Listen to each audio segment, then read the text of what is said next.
ஜீவவசனம் கூறுவோம், சகோதரரே சேர்ந்தே எக்காலம் ஊதுவோம். கர்த்தருடைய நாமம் உயர்த்தப்படுவதாக. கிறிஸ்துவுக்குள் அன்பானவர்களே, இந்த நாளிலும் ஜீவ வார்த்தை ஒன்றை கேட்போம். யாக்கோபு 3வது அதிகாரம் 13ஆம் வசனம் இப்படி சொல்லுகிறது: உங்களில் ஞானியும் விவேகியுமாய் இருக்கிறவன் எவனோ அவன் ஞானத்திற்குரிய சாந்தத்தோடே தன் கிரியைகளை நல்ல நடக்கையினாலே காண்பிக்க கடவன்.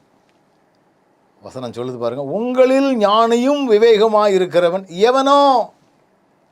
நான்லாம் ரொம்ப ஞானமாக நடப்பேன், நான்லாம் ரொம்ப விவேகியானவன் அப்படின்னு சிலர் தங்களை குறித்து தம்பட்டம் அடிப்பார்கள். ஆனால் இதுக்குரிய பதில் என்ன? வேதம் கொடுக்கிற விளக்கம் என்ன? அப்படி ஞானியாக விவேகமாக இருக்கிறவன் எவனோ அவன் ஞானத்திற்குரிய சாந்தத்தோடே தன் கிரியைகளை நல்ல நடக்கையினால் காண்பிக்கணுமா. வெறும் வாயில் நான் ஞானி, நான் விவேகி சொல்லிட்டு கிடக்கக்கூடாது.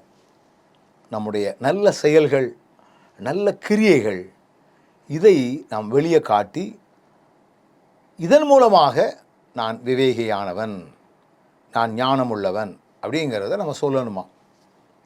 வாய் சொல்லல் அல்ல, வாயால் அல்ல, வாழ்க்கையால் அதை காட்டணும்.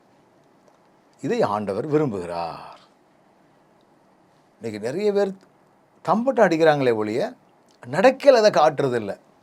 ஆனால் ஆண்டவரோ உங்களுடைய கிரியைகளை நல்ல நடக்கையினால் காண்பியுங்கள், காண்பிக்க கடவன் என்று வேற ஆண்டவர் சொல்லியிருக்கிறார். அப்போ ஒவ்வொருவரும் தங்களுடைய நடக்கைகளினால் தேவன் விரும்பக்கூடிய கிரியைகளை காட்டினாலே போதும், எழுப்புதல் தன்னால் வந்துடும். நீங்கள் எழுப்புதலுக்காக பிரசங்கிக்கிற அநேகர் கிரியைகளில் காட்டுறதில்லை, அதனால தான் தாமதிச்சுட்டு கிடக்குது. நீ இப்படி வாய்ச்சொல் வீரர்களாக இருக்கக்கூடாது, செயல் வீரர்களாக இருப்போம், கிரியைகளில் காட்டுவோம். நிச்சயமாகவே ஆண்டவர் அவைகளின் மூலமாய் ஆச்சரியமான காரியங்களை செய்வதற்குரிய பலனை ஆண்டவர் நமக்கு தந்து நம்மை வழிநடத்துவாராக.